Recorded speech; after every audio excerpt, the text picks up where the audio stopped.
पाखंडी चैतन्यानंद का पूरा आवरण ही नकली है। वो भौकाल टाइट करने के लिए कई तरह के फर्जीवाड़े करता था।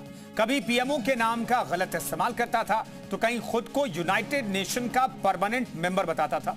फरार होने के बाद बाबा होटल बदल बदल कर रह रहा था, लेकिन अब थाने पहुंचते ही पाखंडी ने पुलिस से कई डिमांड रख दिए।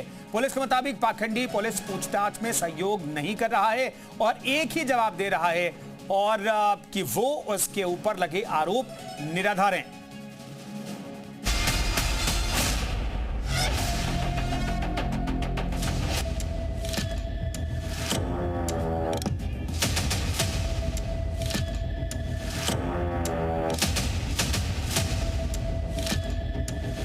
अय्याश बाबा की पाप कथा। शिकंजे में चैतन्या, खुलेगी पाप की कुंडली। थाने पहुंचते ही रखी कई डिमांड। चैतन्यानंद पूछताछ में पुलिस का सहयोग नहीं कर रहा है। पूछताछ में जितने भी सवाल पूछे गए वो एक ही जवाब दे रहा है और अपने ऊपर लगे आरोपों को निराधार बता रहा है। आरोपों के तहत सवाल जवाब पूछे गए थे, लेकिन तमाम जो आरोप लगे थे उस आरोपों को लेकर बाबा ने कहा कि उन्हें फंसाया गया है, उन्हें बेबुनियाद फंसाया गया है। लेकिन पुलिस के पास पुख्ता सबूत है जिसके आधार पर पुलिस ने पूछताछ की, लेकिन बाबा जांच में सहयोग नहीं कर रहा है। इसके साथ साथ बता दूं कि कल से लेकर आज तक जो बाबा का रूटीन रहा है उस रूटीन में भी बाबा को नींद नहीं आई है। बाबा को नीचे सुलाया गया था, 2 पुलिसकर्मियों के निगरानी में है। अंदर सीसीटीवी कैमरे लॉकअप में रखाया गया। अय्याश बाबा पर बड़े स्तर पर लड़कियों से छेड़छाड़ और यौन उत्पीड़न के आरोप लगे हैं। बाबा का नाम है स्वामी चैतन्यानंद सरस्वती, जिस पर 1 या 2 नहीं बल्कि 35 से भी ज्यादा छात्राओं और महिलाओं ने छेड़खानी के आरोप लगाए हैं।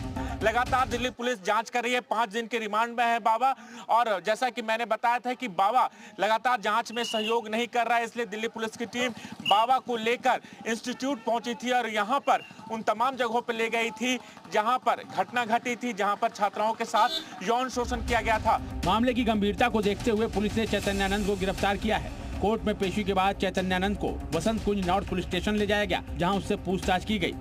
पुलिस सूत्रों की माने तो बाबा चैतन्यानंद से वसंत कुंज पुलिस स्टेशन में पूछताछ की गई, लेकिन बाबा पूछताछ में बिल्कुल भी सहयोग नहीं कर रहा है।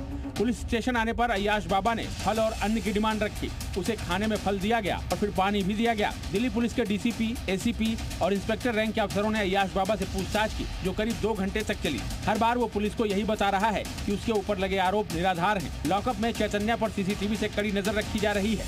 24 घंटे अय्याश बाबा पर कड़ा पहरा है। उसकी सुरक्षा में 2 पुलिसकर्मी 24 घंटे तैनात हैं। अब पुलिस चैतन्यानंद के मददगारों की जानकारी जुटा रही है। पिछले 40 दिनों में चैतन्यानंद ने 13 होटल बदले और ज्यादातर साधुओं के बीच छुपा रहा। वो सस्ते होटलों में ठहरता था जहां कोई सीसीटीवी ना हो। होटल बुकिंग चैतन्यानंद के चेले करवाते थे। मतलब पाखंडी चैतन्यानंद कालनेमी की तरह अपना रूप बदलता था। कहीं खुद को चैतन्यानंद बताता था तो कहीं पार्थ सारथी। पुलिस को चैतन्यानंद के पास से 3 मोबाइल, 1 आईपैड और 1 लैपटॉप मिला है। साथ ही कई फर्जी पहचान पत्र और विजिटिंग कार्ड भी बरामद हुए हैं।